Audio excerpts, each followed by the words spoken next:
Assalamualaikum warahmatullahi wabarakatuh. Kami daripada kumpulan 3 akan membentangkan kertas konsep kami iaitu penggunaan bahasa perpaduan iaitu bahasa Melayu dalam media sosial sebagai ejen pemersatu bangsa. Saya Muhammad Iqbal Dini bin Muhammad Khairuddin, nombor angka giliran 20212423 40309. Saya pula Nur Ain binti Muhammad Idris, berangka giliran 202124234031. Saya pula Cik Nurul Syamimi Alia binti Cik Zahid, nombor angka giliran 202124234035. Baiklah, pertama sekali kita akan melihat isi kandungan. Bagi slide pembincangan ini, kami akan bermula dengan pengenalan kertas konsep, kemudian metodologi kajian, objektif dan diakhiri dengan dapatan kajian. Baiklah, untuk bahagian pengenalan, saya akan serahkan kepada saudari Ain. Okey, baiklah, kita akan masuk kepada yang pertama iaitu pengenalan. Susah? Okey, apa itu bahasa perpaduan? Bahasa perpaduan adalah bahasa yang menjadi tunjang kepada pemersatu bangsa dalam kalangan rakyat Malaysia, terutamanya bahasa yang digunakan dalam media sosial.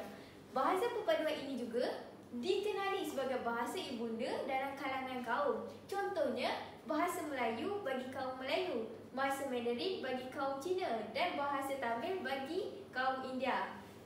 Seterusnya, menurut Kamus Dewan pada tahun 1994, perpaduan ditakrirkan sebagai penggabungan, peleburan, persesuaian, kecocokan perihal berpadu, bergabung menjadi satu, sepakat dan sebagainya lagi. Oleh yang sedemikian, bahasa perpaduan ini merupakan aspek yang paling penting dalam menyatupadukan bangsa dalam kalangan rakyat Malaysia pada hari ini. Selanjutnya, kita bagi pula kepada apa itu media sosial. Media sosial merupakan satu aplikasi yang membolehkan para pengguna untuk mengakses serta berkomunikasi sesama mereka dalam mendapatkan maklumat. Selain itu juga, media sosial merujuk kepada platform secara talian yang berfungsi untuk membolehkan para penggunanya untuk berkongsi, berkomunikasi dan berhubungan antara satu sama lain sama ada dekat maupun jauh.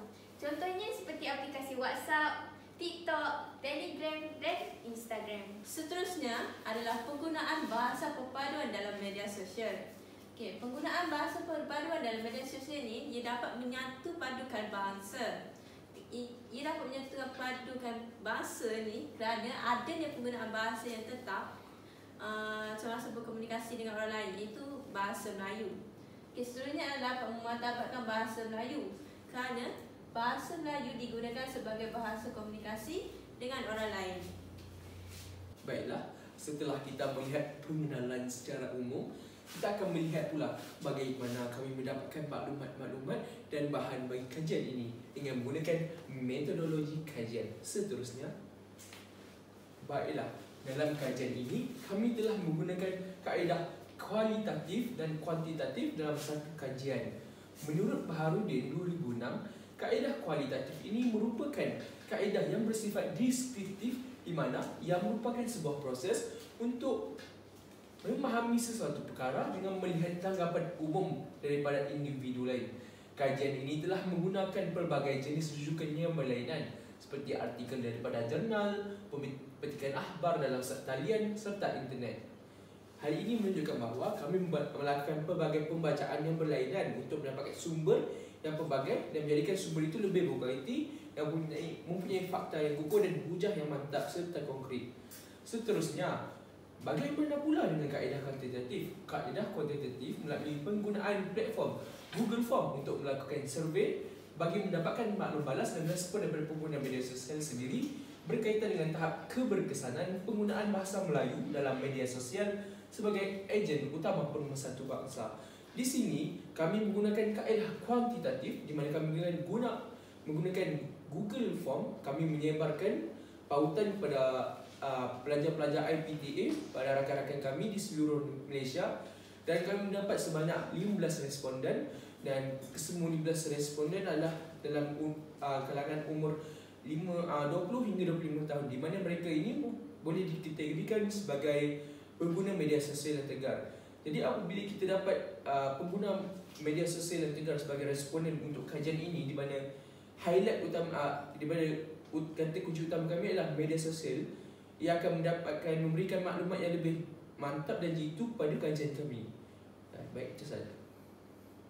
Baiklah, seterusnya kita akan masuk kepada objektif. Objektif pertama kita adalah untuk mengenal pasti isu dan cabaran dalam mempraktikkan bahasa Melayu sebagai bahasa perpaduan di dalam media sosial. Untuk objektif kedua pula adalah mengenal pasti sama ada penggunaan bahasa perpaduan ini dapat menjadi ejen pemersatu bangsa dalam media sosial maupun tidak. Baiklah, seterusnya adalah dapatan kajian.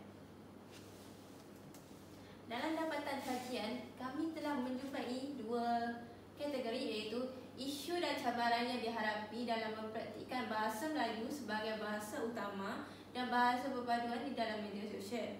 Dan yang kedua adalah keberkesanan penggunaan bahasa Melayu sebagai ejen perpaduan di dalam media sosial. Seterusnya, isu yang pertama yang dijumpai adalah bahasa rojak. Bahasa rojak ini merupakan bahasa campuran di antara bahasa Melayu dengan bahasa asing. Contohnya Manglish, iaitu campuran antara Melayu dan English. Isu bahasa rojak ini dalam konteks bahasa perpaduan boleh menyebabkan kesalahfahaman dan ketegangan semasa berkomunikasi. Baiklah, berdasarkan contoh pertama, iaitu penggunaan bahasa rojak yang boleh menyebabkan pergaduhan dan kesalahfahaman. Berdasarkan petikan ni, kita dapat lihat penggunaan bahasa Inggeris, iaitu macam contoh, apa you ni, kenapa you berbahasa begini. Ingat saya tahu yang you step by belakang. Jadi ia terdapat penggunaan bahasa rojak dan boleh menyebabkan kesalahfahaman dalam nada. Baiklah, jika dilihat dalam aspek paduan juga, sepatutnya penggunaan bahasa Inggeris ini patut ditukar. Contohnya you ni sebagai awak dan I ni sebagai saya. Jadi kalau pertukaran bahasa Melayu, ia akan menyebabkan maksud yang berlainan dan kesalahfahaman tidak akan berlaku. Okey, seterusnya kita akan masuk pada rajah 2, iaitu yang menunjukkan penggunaan bahasa yang tidak gramatis dalam artikel. Artikel ini telah menggunakan bahasa Inggeris selepas bahasa Melayu tanpa menggunakan font italik di dalam penulisannya. Langkah sebenar bagi mendapatkan penulisan yang gramatis ialah menukarkan perkataan prose menjadi sejuk buku ataupun dengan menukar font perkataan tersebut kepada font italik. Selanjutnya, kita akan pergi pada rajah 3 yang menunjukkan penggunaan bahasa rojak dengan menggunakan campuran bahasa Melayu dan bahasa Inggeris dalam satu penyataan. Dalam perkongsian Cikgu Zurina ini telah dikongsikan dalam platform Facebook, di mana beliau telah menggunakan bahasa rojak dan telah menimbulkan kekeliruan pada pembacanya. Jadi, hari ini dengan adanya penggabungan dua bahasa dalam satu mesej akan menyebabkan gangguan kepada pembaca untuk memahami erti sebenar mesej yang ingin disampaikan. Jadi, jika diaplikasikan penggunaan bahasa Melayu yang gramatis di dalam rajah ini, penggunaan perkataan lunch perlu ditukarkan kepada makan tengah hari dan penggunaan berdating pula ditukar kepada bertemu janji. Baiklah, seterusnya adalah penggunaan bahasa yang tidak gramatis dalam artikel. Berdasarkan petikan yang terdapat dalam Twitter, terdapat penggunaan bahasa Inggeris iaitu website. Sepatutnya kalau diikutkan, penggunaan website ini tidak patut digunakan kerana ia akan menimbulkan kekeliruan kepada pengguna lain mengenai cara untuk mengeja website dalam bahasa Melayu. Website dalam bahasa Melayu ialah laman web. Jadi sepatutnya perlu ditukar kepada kalau tengok di laman web haram, kira salah satu cara boikot tak. Okey. Setelah kita melihat isu yang pertama, kita akan melihat isu yang kedua dalam isu dan cabaran merealisasikan bahasa perpaduan dalam media sosial, iaitu apabila bangsa kita sendiri iaitu bangsa Malaysia memandang tinggi dengan bahasa asing. Seperti yang disebutkan oleh S. Kumaran dalam 2008 di dalam seminar antarabangsa Indonesia Malaysia, masyarakat maju pada masa kini telah dihantui dengan pemahaman bahawa syarat ingin menjadi pandai itu ialah menguasai bahasa Inggeris, dan sesiapa yang masih menggunakan bahasa ibunda sendiri atau di negara kita iaitu negara Malaysia bahasa Melayu dianggap sebagai masyarakat yang tidak maju.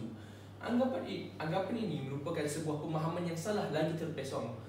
Hal ini dikatakan demikian kerana ilmu pengetahuan itu bukan terletak pada bahasa tetapi terletak pada siapa yang menguasainya. Seterusnya. Baiklah, jika kita lihat pada yang pertama ini, penggunaan bahasa yang tidak gramatis dalam artikel sama seperti yang lain di mana mereka menggunakan bahasa rojak. Tetapi di sini kita dapat lihat di mana apabila para pempengaruh ingin menyebarkan ilmu atau pendapat di media sosial, mereka lebih suka untuk menggunakan bahasa Inggeris sebagai bahasa utama. Kerana apa? Mereka ingin nampak lebih bijak, mereka ingin nampak lebih baik daripada orang lain. Sedangkan apabila kita menggunakan bahasa Melayu dengan gramatis dengan lebih baik, ia menunjukkan kita bahawa seorang yang bijak, seorang yang pandai dalam menggunakan bahasa kita sendiri. Sebagai contoh, what if kena reject? Kenapa tidak menggunakan bagaimana kalau kita kena reject? Bagaimana kalau kita tidak sepadan? Bagaimana kalau anak-anak tidak terjaga? Bukankah bahasanya lebih indah? Bukankah lebih baik? Dan bukankah ia dapat memberi pengetahuan secara umum kepada semua tanpa mengira bangsa dan agama di Malaysia? Kerana semua dapat memahami bahasa Melayu dengan lebih baik. Apabila kita menggunakan bahasa Melayu secara sepenuh untuk menyebarkan ilmu, untuk menyebarkan kebaikan, ia dapat menyebarkan perpaduan daripada masa yang sama. Kerana apa? Apabila seorang yang bukan orang bersamaan bangsa, bersamaan agama menyebarkan sesuatu dalam bahasa Melayu dan semua dapat memahami, mereka akan dapat rasa sifat kekitaan di antara mereka semua. Baiklah, seterusnya. Baik, di sini kita dapat lihat benda yang sama, tapi di sini adalah merupakan sebuah ciapan daripada pempengaruh mengenai kehidupan sehariannya. Mengapa dia lebih suka untuk menggunakan bahasa Inggeris? Sedangkan dia sendiri adalah seorang yang berbangsa Melayu, rakyat Malaysia yang duduk di Malaysia. Adalah lebih baik untuk seseorang itu menggunakan bahasa Melayu secara penuh untuk menceritakan apa yang terjadi pada dirinya, apa yang berlaku, apa yang perlu disampaikan kepada orang lain. Hal ini kerana kesemua orang dapat memahami dan dapat melihat dengan jelas mesej yang cuba disampaikan. Itu sahaja dari saya. Sekian, terima kasih. Baiklah, seterusnya pula kita akan masuk kepada objektif kedua, iaitu keberkesanan penggunaan bahasa Melayu sebagai ejen perpaduan dalam media sosial. Untuk objektif kedua ini, kami menggunakan Google Form sebagai dapatan kajian kami. Okey, untuk pernyataan pertama iaitu terdapat 66% yang sangat bersetuju dengan pernyataan penggunaan bahasa perpaduan dapat mengeratkan hubungan saya dengan bahasa lain. Okey, seterusnya pula ialah pernyataan kedua, iaitu penggunaan bahasa perpaduan dapat menambah rakan dari pelbagai bangsa di media sosial. Okay. Daripada responden ini kita dapat lihat mereka sangat setuju dan setuju mengenai pernyataan tersebut. Baiklah, seterusnya pula iaitu soalan ketiga, iaitu penggunaan bahasa perpaduan mampu menjadi ejen pemersatu bangsa. Daripada sini kita dapat lihat peratusan sangat setuju adalah 53%. Dan seterusnya pula iaitu soalan keempat, iaitu penggunaan bahasa perpaduan kurang memberikan rangsangan sebagai ejen pemersatu bangsa. Daripada sini kita dapat lihat responden ini sangat tidak setuju dan tidak setuju dengan pernyataan tersebut. Akan tetapi ada seorang responden yang menjawab setuju mengenai pernyataan tersebut. Okay, yang terakhir pula iaitu penggunaan bahasa perpaduan dapat memberi impak kepada pengguna media sosial dalam menyatupadukan bangsa. Okay, berdasarkan carta ini kita dapat lihat pengguna sangat setuju dan peratusannya adalah 53%. Ya. Itu sahaja daripada kami. Sekian, terima kasih. Okey dah.